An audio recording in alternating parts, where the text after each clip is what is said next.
Queen of Rubies. The candidates were playing Queen of Rubies while the men rode out to sue for peace with the Blood King. The games room, bright with candlelight and the broad fire's shadows dancing on the pale walls, was a stark contrast to the scene outside. The twisting column of men and beasts crept beyond the city walls, crossing the valley like silent inching ants. Magic swirled around the horses' fetlocks, thicker than the mist that rolled down from the mountains, and they lifted their hooves high as they walked, as though they could step out of it. Pointless to try. This close to solstice it barely got light all day, and the Blood King's influence grew stronger with every step they took. I sought out Jerd's dark head at the front of the column, the pennant carried behind him flapping with angry twitches, as though admonishing the mist that greyed the air around them. I wanted him to look back, but he didn't. My breath misted the window's glass. Jerd had never looked twice at me, orphaned, penniless Ernina, distant cousin of the castle's lord and lady. He had greater ambitions for his future. A crow of triumph behind me jolted me from my self-pity. Alyssa was beating Goletta, her musical voice declaring each successful move as it happened. I kept my back to them, watching through the window until the flags fluttered out of sight, indistinguishable from the grey path that wound through the valley to the mountains. I kept watching even when Jerd was out of sight. He wanted to become Prince of Swords so badly, and I was sure the Blood King would choose him. Courageous, determined, gods-fearing, he was a strong candidate. I wanted him to get his heart's desire. I just wished becoming Prince of Swords wasn't his heart's desire. "Ha! I've taken the last of your soldiers. You can't become Queen of Rubies without soldiers." I turned. Alyssa's excitement shone in her smiling face. As focused as Jerd, she was determined to be Queen of Rubies for real this year. Beautiful, clever, and well-born, she had as good a chance as Jerd of getting what she wanted. My movement had been small, but it was enough to grab the attention of the players now they weren't engrossed by the game.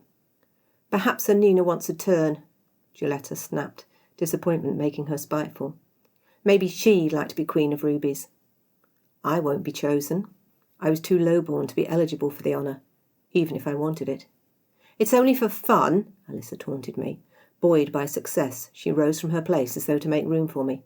"Play Goletta first. She's easy to beat. You're not ready for me yet." "No." "Yes." Alyssa lunged as though to grab my arm and force me to the games table. I shrank away, my back to the wall. I shouldn't have come to the games room, but the best view of the valley outside the city walls was found here. "I've no interest in becoming Queen of Rubies." Alyssa opened her mouth to argue, but Goletta spoke first. "No, you just want to dream about Jerd all day." Heat rose in my face. "I don't." "Just as well," Alyssa snapped, "because he's certainly not dreaming about you." She giggled at her own wit, while Goletta folded her arms. "I've seen you, staring after him like a lovesick fool." I shrugged, silently cursing my flaming face. "He's handsome. We all like watching him. There's nothing special in that." Impatient at not being the centre of attention, Alyssa plumped back onto her seat. "Never mind her. Play again, Goletta." "No, I'm bored of Queen of Rubies." Alyssa glared at her friend, then swept her hand across the board, sending the remaining pieces flying. "No one can beat me, so there's no point playing." "You haven't been crowned yet," Goletta pointed out. Alyssa pouted. "It's only a matter of time." She shook back her long, thick hair, lifting her chin arrogantly. "I'm sure to be Queen of Rubies. The Blood King will like me best. I don't know why we have to go through the pretence of choosing." I looked down, captivated by a games piece that had rolled close to me.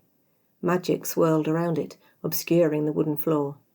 It was a soldier, a chip of ruby set in the hilt of its tiny carved sword, one of the pieces that had brought Alyssa success.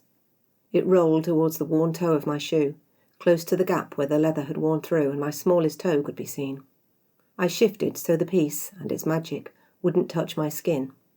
Alyssa stared. Her eyes darted between me and the ruby soldier on the floor. I glanced up and our eyes met. "Pick it up, then," she ordered, half cross, half bemused that I hadn't done so already.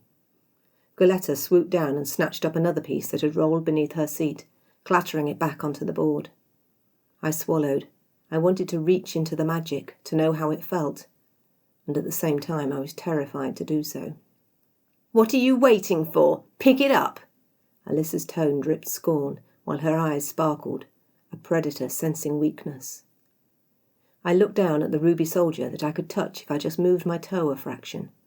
I shifted, making contact. The mist of magic swirled from it to me, slipping over my toe, cold and delicious. Magic swelled in the room, not visible like the substance rolling from the games piece, nor like that I'd seen outside on the road to the Blood King's palace, but there to be felt, charged like the air before a storm. "Holding a soldier won't make you Queen of Rubies. You do know that, don't you?" Goletta snapped. Both girls were watching me now. I swooped down, reaching through the mist, fumbling for the soldier. The mist grew thicker still. As my fingers closed around the small, cold games piece, I was swept out of the castle to the court of the Blood King. The Blood King lounged on his throne, a circlet of gold crowning his pale curls. He was handsome, pale where Jerd was dark, magic swirling at his feet. Powerful and elegant. My breath caught in my throat at this first sight of him. I understood why Alyssa was so desperate to be his queen. His next queen. Because on the throne beside him, similarly crowned, sat last year's Queen of Rubies, Diane. She was a year older than me. At least, she'd been a year older than me on the day she'd been crowned. 12 months later, her once dark hair hung silver around her shoulders, while wrinkles etched deep into her face.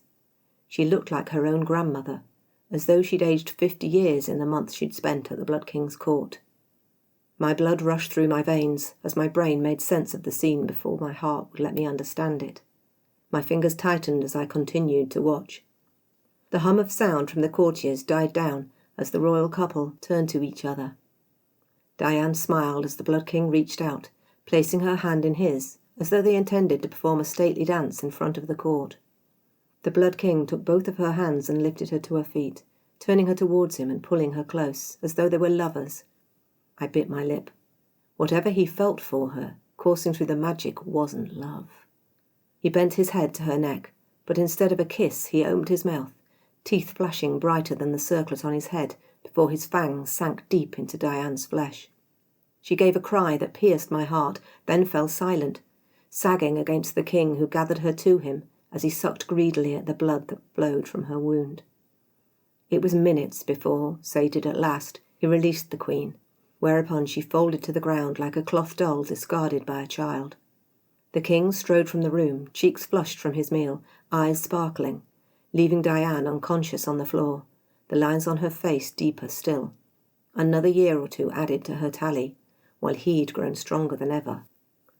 The other members of the court had watched silently. Now they returned to interrupted conversations as two servants helped the Queen of Rubies back to her throne.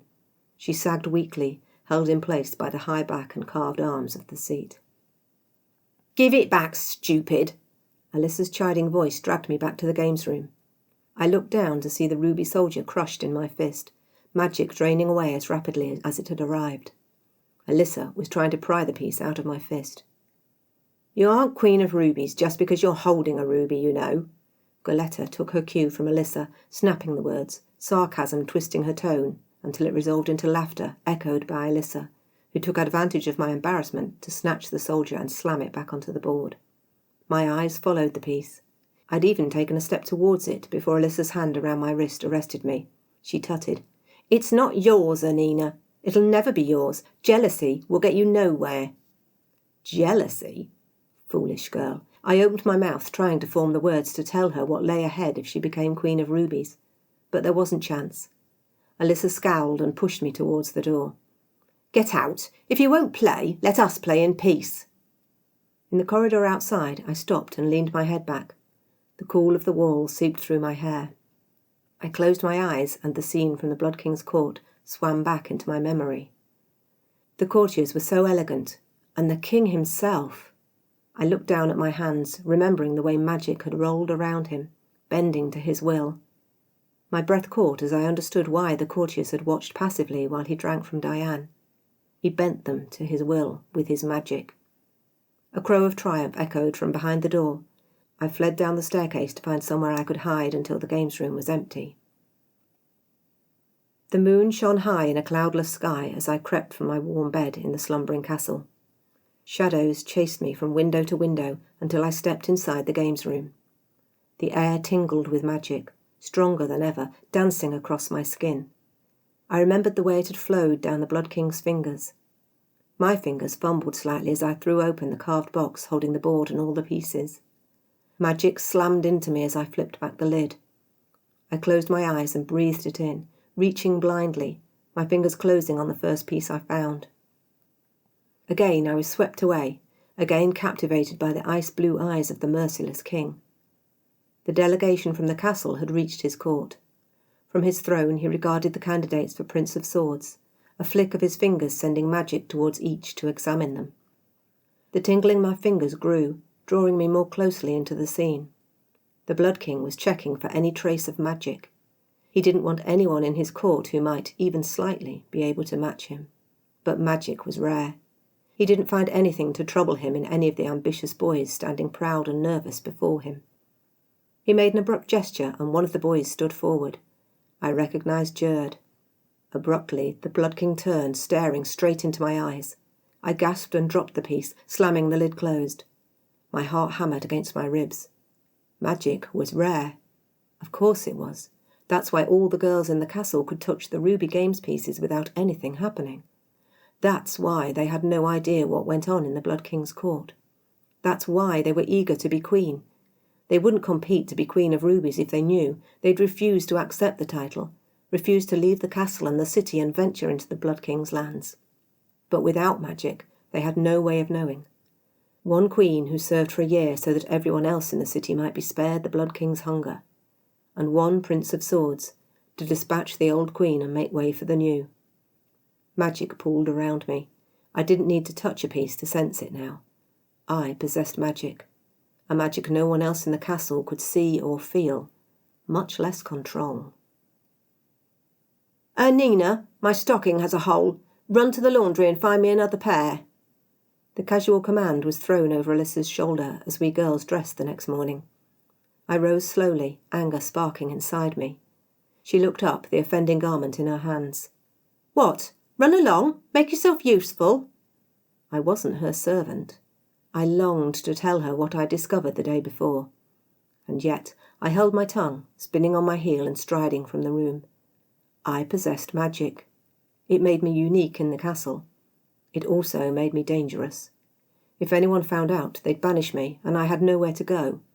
The only place magic belonged was at the Blood King's court, and he was jealous of his power.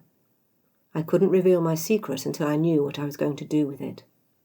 I ran to the laundry and returned with a fresh, clean pair of hose for Alyssa. She snatched them without thanks. I looked at my now empty hands. A tingle of magic caressed my skin, while possibility swelled in me. I reached out and touched Alyssa.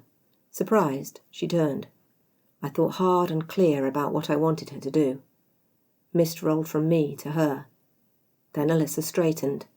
"Ernina, I notice your shoes need mending. I wondered if you might like a pair of mine." She turned to the chest at the foot of her bed and found her best pair, the one she kept for special occasions. "Here," she offered them to me. "A gift." "You're too kind," I murmured, hiding my smile. I kicked my worn things into a corner and wriggled my feet into the soft embroidered leather. Guletta had just finished dressing. She walked over to see what was happening. "You gave her your shoes? Your good pair?" Without thinking, I reached for Guletta's hand, and the tide of magic flowed from me to her. She met my gaze, blinking.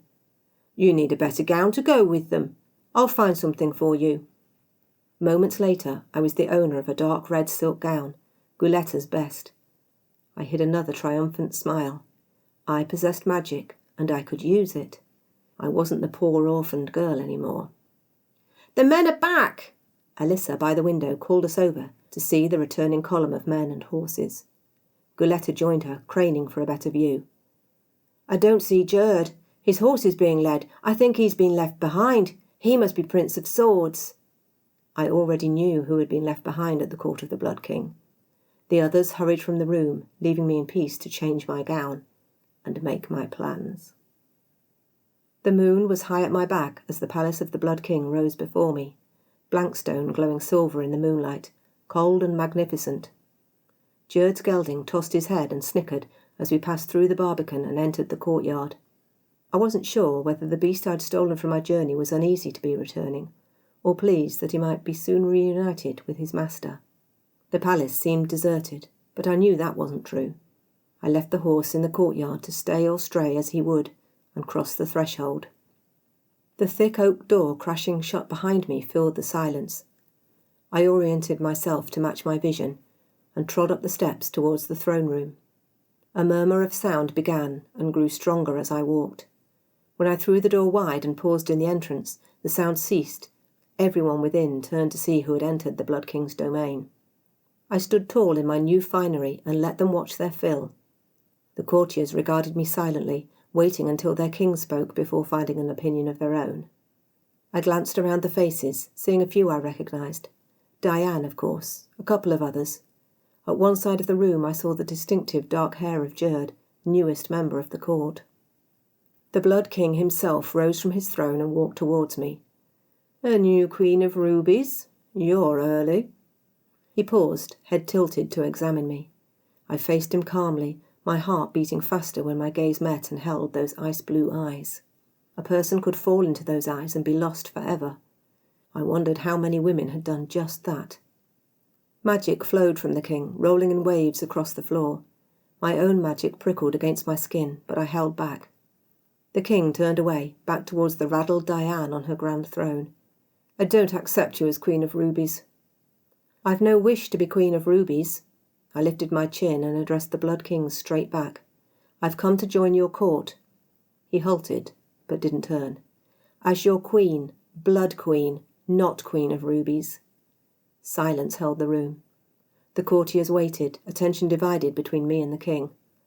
"I'll be your equal, not your servant, not your pet." The Blood King slowly turned. His eyes shone like ice in sunlight, sparkling as they darted over me. "Blood Queen?"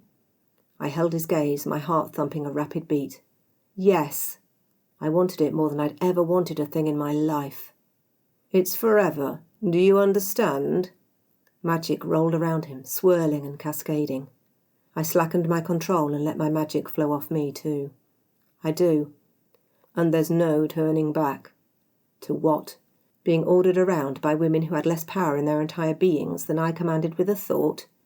"I've no interest in what lies behind me." Those sparkling eyes stared into me. His magic met mine, two strands of mist meeting and circling, like wary dogs. Then he nodded. Our magic became indistinguishably one. He cast a hand towards the courtiers standing around the edge of the room. "Then make your choice." My choice, except there was no choice at all. My footsteps scuffed the stone floor, loud in the watchful silence. 2 steps, 3, 4, and I stood before him. I held out my hand with a smile, as though I were inviting a partner to dance. Magic flowed from my heart along my arm and down the tips of my fingertips, rolling off my skin towards my intended partner. He smiled, dazzled, and stepped forward.